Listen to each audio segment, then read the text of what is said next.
Ready CR-V Turbo Prestige tahun 2020.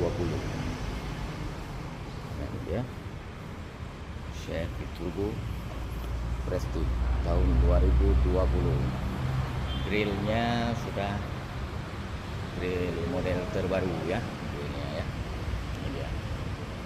Kondisi mulus, kinclong, wajah panjang, plat panjang 5 tahun ya. Nah, ini dia CR-V Turbo tahun 2020. Ban-ban bagus semua.